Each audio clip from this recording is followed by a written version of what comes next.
It's almost Valentine, so let's do a dripping heart. I know that sounds morbid, but it's actually really kind of a fun little playful concept. So I'm going to start in the middle of the heart, and I'm going to pull up and come around that top left hump. Now I'm just using gel polish for this, so it flows a little bit more, which is nice, and I can pull it to fill the center out. One thing you'll notice is I match one side of the hump before I pull down to the center at the bottom. So if one was a little bit low, I made the other one a little bit, made it higher to match the other one, and then we were all set. So now I'm just pulling my gel polish with my art brush and filling in. So it's just like a normal heart. Here is where we get into the drip. So I want it kind of leaning on the right. So I'm going to pull down and out on one and down and out on the other side. So it's just like this bulb kind of hanging off the heart. That's perfect. Then I'm going to do a smaller one up here, coming off the side a little bit. And then I want off the tip the same thing, like a little raindrop. And then I feel like the trick is keeping it a little bit more asymmetrical. So I'm going to do a little bit over here on the left with just one, and change your sizes, bigger, smaller.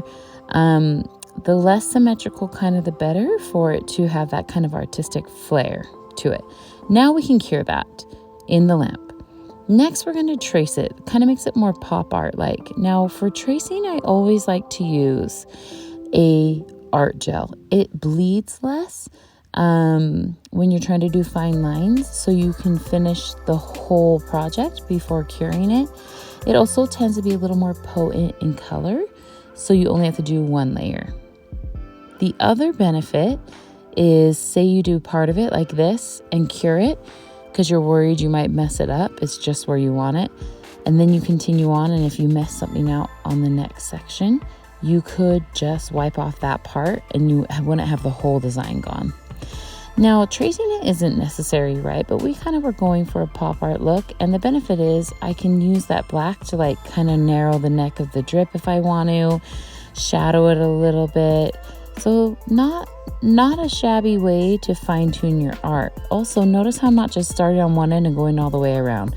I'm breaking up my tracing to cut myself some slack, and it works really well and can create a really good look without you having the stress of one long flowing stroke, which would be a little bit overwhelming for me. And then I can go in and even out the line just a little bit. Once it's where you like it, you'll go ahead and cure this in your lamp. I like to do a little extra sketch here just for fun. Now top coat, shiny or matte. It's always hard to tell until it's cured, but we'll show you what we opted for here, and let me know if you give this a shot.